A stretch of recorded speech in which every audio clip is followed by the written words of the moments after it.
आदरणीय मंच पर विराजमान साधु संत समाज और सनातन की धरोहर को आगे बढ़ाते हुए राष्ट्रीय संत महामंडलेश्वर श्री श्री 1008 डॉक्टर स्वामी कृष्णानंद जी महाराज कथावाचक महोदय और सभी यहाँ पर विराजमान वो शक्तियाँ जिससे सनातन चलता है। देखिए, हम सब जल पीते हैं, इसे कोई भी नकार नहीं सकता। हम सब वायु लेते हैं, इसे कोई नकार नहीं सकता। और हम सबको 5 चीज़ों की परमात्मा ने जब हमारी रचना करी, मनुष्य के, प्राणी की, जीव आत्मा की, तो सबसे पहले पेड़ पौधे, बेजुबान पक्षी, कीट पतंगे, फल फूल, ये सब को पहले उसने तैयार किया। उसके बाद में ये लगा कि ये सब जीवित कैसे रहेंगे, तो जल की व्यवस्था नदियों के द्वारा करी, इंद्र देवता के द्वारा करी। मनुष्य इतना सागर दिमाग है ना, उसने अपने प्रयोग के लिए नदियों को गंदा कर दिया नालों के द्वारा। आज दिल्ली की समस्या नहीं है, पूरे विश्व की समस्या है। और विश्व के अंदर 8 देशों ने तो अपनी नदियों को नदियां कहकर साफ सुथरा निर्मल कर दिया, लेकिन हम भारत देश में गंगा और यमुना को मां का दर्जा देते हैं। और मां तड़प रही है, उसका परिवार मर गया है, एक मछली तक की नहीं बची उसके अंदर, एक कछुआ तक का नहीं बचा उसके अंदर, उसके दोनों तरफ पेड़ तक के खत्म हो गए। 438 नाले दिल्ली के अंदर गिरते हैं, और ये सनातन ही कर सकते हैं। इसीलिए मैं हिंदू विराट सम्मेलन का बहुत धन्यवाद करता हूं कि उन्होंने ऐसी पहल करी कि समाज में जाकर हिंदुओं को जगाने के लिए ये कार्य कर रहे हैं। मुझे बहुत ही खुशी हो रही है। आज मेरी माताएं, मेरी बहनें, मेरी शक्तियां यहाँ पर बैठी हैं। मैं उनसे एक प्रार्थना करता हूँ, आप एक काम मां यमुना के लिए कर सकती हैं, सनातन के लिए कर सकती हैं और पर्यावरण के लिए कर सकती हैं कि आप थैली मत लीजिए, बस थैली पर पाबंदी कर दीजिए। इतना तो आप प्रयास कर सकती हैं।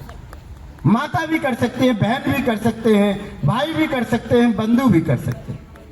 आप यकीन मानिए, 3 करोड़ की जनसंख्या है दिल्ली के अंदर। अगर एक थैली कम लेना हम चालू कर दें तो प्रतिदिन 3 करोड़ के संख्या में पॉलीथीन कम हो जाएंगी।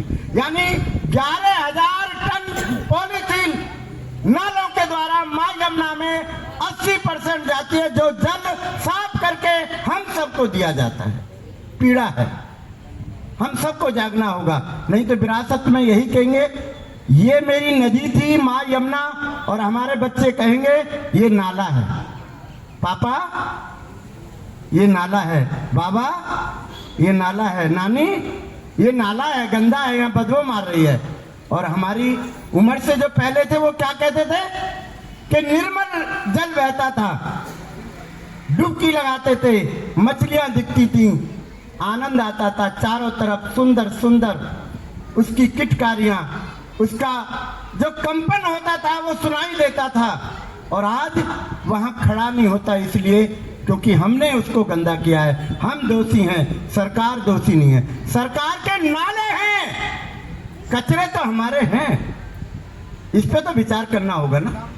प्रयास करिए, और बहुत अच्छा कार्य ये जो विराट हिंदू सम्मेलन है, ये कड़ियों को जोड़ने का एक बहुत बड़ा संगठन है, दिलों को जोड़ने का संगठन है, हमारी धर्म की परंपराओं को जोड़ने का एक बहुत बड़ा मंच है ये। मैं राम के ऊपर एक भजन करता हूँ, आप लोग इसको समझने की कोशिश करना, इस भजन को, कि जो भी हम आए हैं कुछ समय के लिए इस सराय में आए हैं, और कुछ समय बाद यहाँ रहकर जो कमाया है, धमाया है, अपने बच्चों को, अपनी संतानों को, अपनी बीवी को, अपने भाई को, अपने बंधु को, अपने पड़ोसी को देके जाएंगे। लेकिन लेके हम जा सकते हैं। हमारे बीच में कथावाचक जी बैठे हुए हैं, अगर कथा में भी वही कहते कि कोई कुछ लेके नहीं जाता, सब यही रह जाता है। और मैं कहता हूं कि लेके जाता है, अवश्य लेके जाता है। आप अपनी उम्र के बराबर 24 पेड़ लगा दीजिए। जब तक मैं जीवित रहूंगा 24 पेड़ों की ऑक्सीजन लेता हूं मैं, और 25वां पेड़ और लगाइए।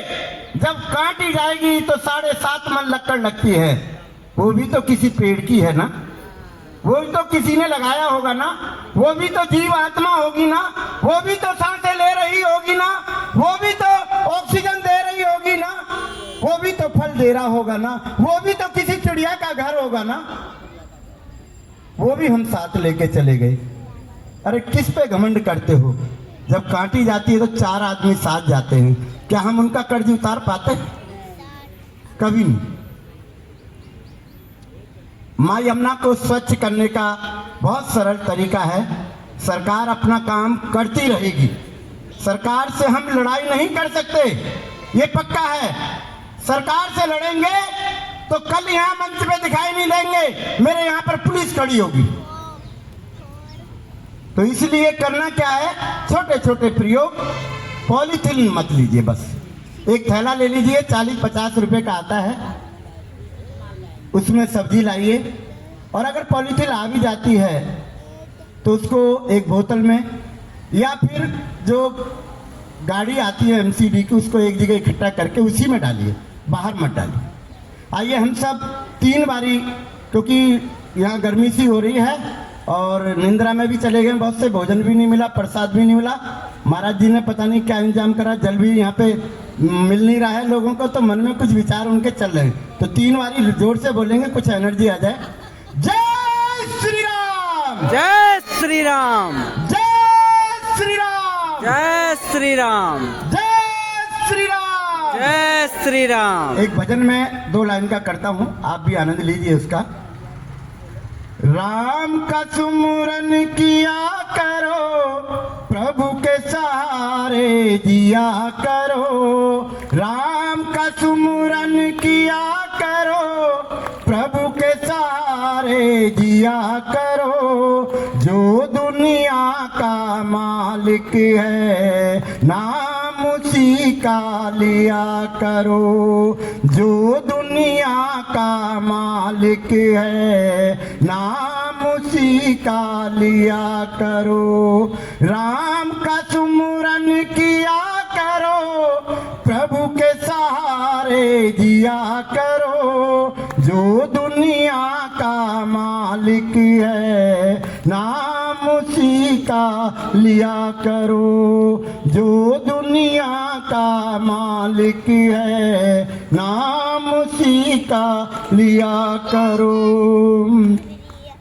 पता नहीं ये कब निकसेगी, चलते चलते सांसा।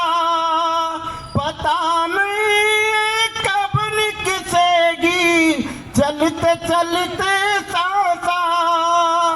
पल भर में सब खत्म हो जाए, जीवन सभी तमाशा। हरि नाम जप किया करो, प्रभु के सहारे जिया करो। जो दुनिया का मालिक है, नाम उसी का लिया करो। जो दुनिया का मालिक है, नाम उसी का। सब प्राणी से प्यार करो, सब में वही समाया है। कोई भी अलग नहीं है, जीव जंतु पेड़ पौधे पक्षी मानस सभी एक परमात्मा की आत्मा है। इसको कभी आप अनंथा मत कीजिए। और मैं आपको इस मंच के माध्यम से, कथावाचक जी बैठे हैं, वो भी बताते हैं, संत भी बताते हैं, जो मैं कह रहा हूं उसका 100 गुना परमात्मा प्रकृति के द्वारा आपको देगा। आप करके देख लीजिए। अभी उम्र है 20 साल की सबके पास में, 30 साल की यहाँ बैठे हुए हैं जो, आप करके देख लेना। जो आप प्रकृति को दोगे, जो आप परमात्मा को दोगे, वही आपको वापस मिलेगा। यही मेरी विनती है, सब मिलजुल कर रहिए, आनंद लीजिए। परमात्मा मंदिर में नहीं है, परमात्मा इस 2 पैर के ऊपर जो दिया है, ये 5 मंजिला मकान चलता फिरता, इसका आनंद लीजिए। जब बच्चा पैदा होता है ना तो कोई रोग नहीं होता, और जब मरता है तो कैंसर, डायलिसिस, बीपी, शुगर, उसको क्या दे के लेके जा रहे हो आप? क्या आप उसको आंख मिलाने लायक हो? क्या हरि आपसे ये बोलेगा कि मेरा भक्त आया है, मैं उसका स्वागत करूंगा? अरे वहां के नौकर भी आपका स्वागत नहीं करेंगे। शरीर को भी तो बढ़िया वरिष्ठ बना के लेके जाइए ना प्रभु के घर में, और वो तभी जाएगा जब हम पर्यावरण को शुद्ध करेंगे, नदियों को शुद्ध करेंगे, पेड़ पौधों को ठीक प्रकार से रखेंगे। बहुत धन्यवाद आप सभी का, आपने मुझे बड़े ध्यान से सुना, और आशा करता हूँ माताओं बहनों से, क्योंकि जब भी कोई शक्ति की जरूरत होती है तो माता बहनें ही आगे आते हैं। हमारे गुरुजी ने बताया अभी, प्लास्टिक का प्रयोग ना करें, ये तो संकल्प कर सकते हैं, बस इतना ही करना है। एक प्रयास आपका बहुत जरूरी है। बहुत धन्यवाद, सभी के चरणों में मेरा कोटि कोटि प्रणाम।